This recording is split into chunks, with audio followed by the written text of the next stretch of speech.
దేశంలో ప్రజలలో ఒక భయం ఏమన్నా పుడుతోందా? మనీ స్పెండింగ్ మొన్నటిదాకా మోడీ సర్కార్ వచ్చినప్పటి నుంచి మంచి దూకుడుగా ఖర్చు పెట్టారు.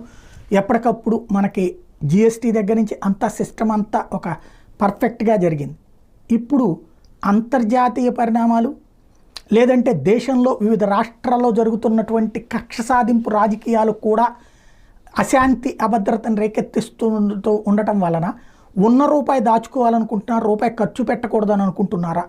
ఎస్పెషల్లీ ఎగువ మధ్యతరగతి ఈ విధంగా కాన్సన్ట్రేట్ చేస్తుందా?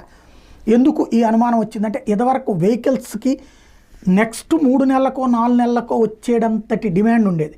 అంటే ఇవాళ బుక్ చేసుకుంటే డబ్బులు అడ్వాన్స్ కడితే 4 నెలల తర్వాత వచ్చేది.